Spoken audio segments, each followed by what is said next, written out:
So hello guys, पुन्हा एकदा तुमचं स्वागत आहे आमच्या यूट्यूब चॅनलवरती मिस्टर अँड मिसेस वाघमारे. तर 2 दिवस झाले राहुल मला म्हणतो शिरा बनव शिरा बनव, पण मी काही बनवलं नाही कारण की 2 दिवस झाले माझी तब्येत डाऊन होती. सो म्हटलं की आज बनवते. तर बनवतच होते तर म्हटलं की एक छोटीशी रेसिपी तुमच्यासोबत शेअर करते. तर चला तर रेसिपीला स्टार्ट करूया. अगोदर आपल्याला शिऱ्यासाठी काय लागणार आहे हे मी तुम्हाला सांगते. तर मी इथं घेतलेलं आहे एकला पण थोडीशी कमी आहे इतका रवा घेतला. मी जाड रवा घेतला आहे कारण की माझ्याकडे बारीक रवा नव्हता. मी दुसरं घेतलेलं आहे इथं थोडंसं सुक्कं खोबरं, आणि त्याच्यानंतर मी इथं घेतलेलं आहे दूध, कारण की मी दूधसुद्धा टाकणार आहे त्याच्यामध्ये. जर तुम्ही फक्त तुम्हाला पाणी टाकायचं असेल तर तुम्ही फक्त पाण्याने सुद्धा बनवू शकता. तर ड्रायफ्रूट्स घेतलेले इथं मी थोडेसे. हे घेतलेलं आहे मी केसर, आणि हे आहे मेन इन्ग्रेडियंट जे की तूप. त्याच्याशिवाय तर शिरा बनवूच नाही शकत. शिरा बनवायची सुरुवात. तर चला तो सर्वात अगोदर आपण करूया इथे गॅस ऑन.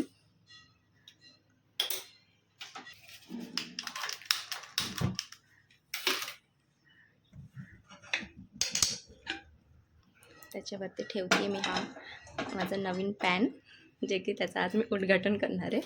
त्याच्यातच मी बनवणार आहे. सर्वात अगोदर आपण टाकूया तूप. तर मी इथं टाकलेलं आहे 3 चमचे तूप. तुम्ही बघू शकता. ह्याला मेल्ट होण्यासाठी आपण ठेवले. तुम्ही बघू शकता ऑलमोस्ट इथं तूप मेल्ट झालेलं आहे. तर मी आता ह्याच्यामध्ये टाकणार आहे ड्रायफ्रूट्स. अगोदर मी ड्रायफ्रूट्स ह्याच्यामध्ये फ्राय करून घेईल, थोडंसं ब्राउनिश. त्याच्यानंतर मी करेल ह्याच्यामध्ये रवा फ्राय. टाकलेला आहे ड्रायफ्रूट्स. ह्याला आपण थोडंसं ब्राऊन करून घेऊया. जास्त पण करायचं नाही आहे, नाहीतर ते कडू होऊन जाईल. गॅसचं फ्लेम एकदम लो पाहिजे आपल्याला.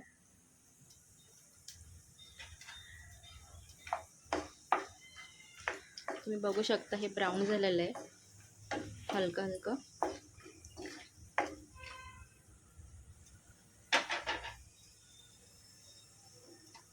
आता मी ह्याला घेणार आहे काढून.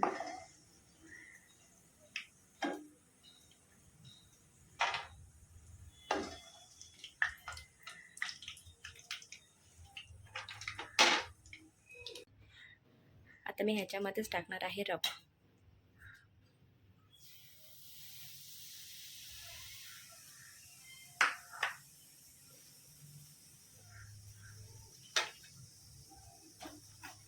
मस्त असं आपण तुपामध्ये फ्राय करून घेऊया.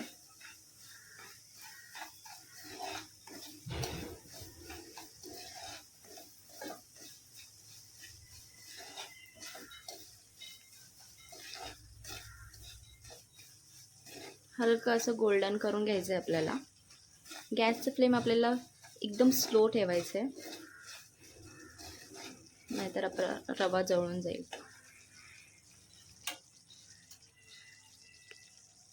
तर इथं आपला रवा भाजून होत असताना मी इथं ठेवते पाणी गरम करण्यासाठी.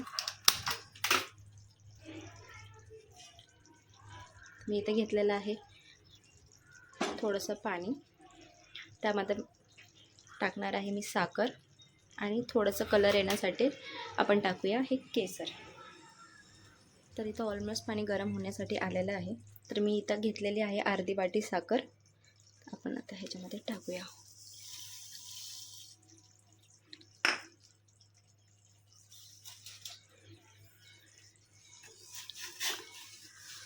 आणि ह्याच्याचमध्ये आपण टाकणार आहे थोडीशी केसर आणि इलायची पावडर.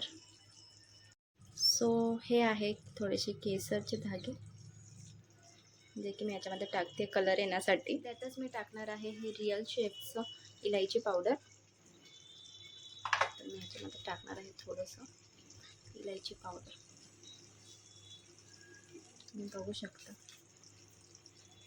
तुम्ही बघू शकता केसर कलर सोडायला चालू केलेलं आहे. आणि इथं आपण भाजत आहे आपला रवा. तुम्ही बघू शकता किती छान प्रकारे इथं तूप सोडत आहे साईडने.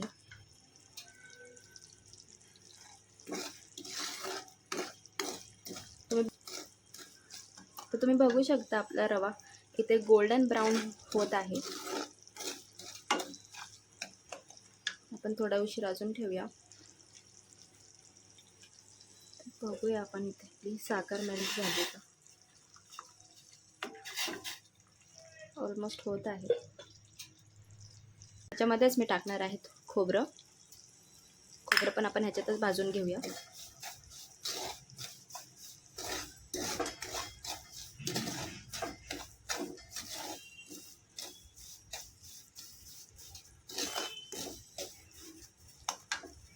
इथं आपलं पाणी पण उकळलेलं आहे. तुम्ही बघू शकता केसरचा कलर कसा पाण्यामध्ये उतरलाय. पण गॅसचा फ्लेम करूया स्लो. तर खोबरं पण आपल्याला ह्याच्यामध्ये भाजून झालेलं आहे. तर मी आता ह्याच्यामध्ये टाकणार आहे ड्राय फ्रूट्स जे आपण भाजून घेतले होते अगोदरच. ह्याला एकजीव करून घेऊया.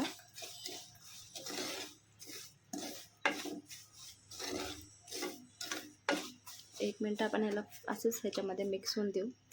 त्यानंतर मी ह्याच्यामध्ये टाकणार आहे अर्धी वाटी दूध.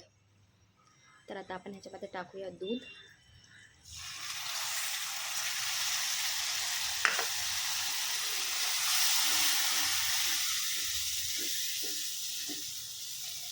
घेऊया दुधामध्ये एकदम एकजीव करून घेऊया आपण.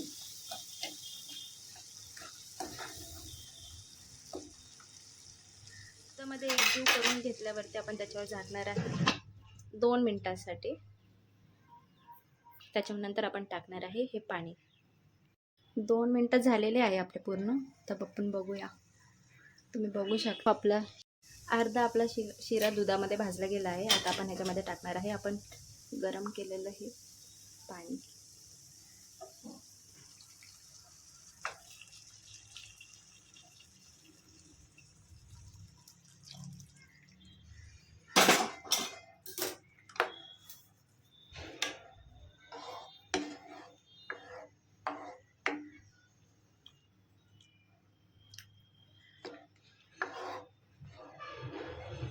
आणि आता आपण पुन्हा ह्याच्यावरती झाकून 5 ते 7 मिनटं ह्याला शिजवून देणार आहे. त्याच्यानंतर आपण बघूया.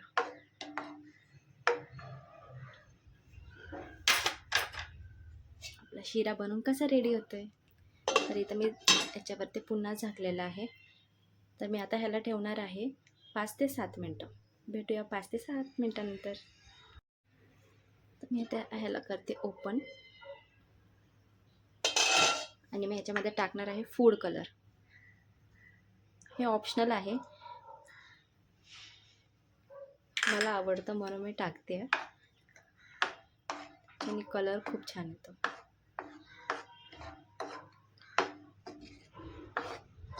तुम्ही बघू शकता.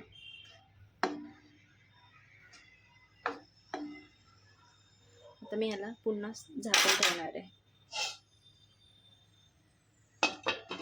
आणि गॅसचा फ्लेम आपण करूया मीडियम. फ्रेंड्स, आपला शिरा ऑलमोस्ट इथं रेडीच होत आहे. आणखी 2 मिनटं आपण ठेवूया आणि मग त्याच्यानंतर आपला शिरा रेडी आहे. मी तुम्हाला दाखवतेच. चला तर आपण आता उघडूया झाकण आणि बघूया. वाव, शकताय शिरा आपला झाला आहे रेडी.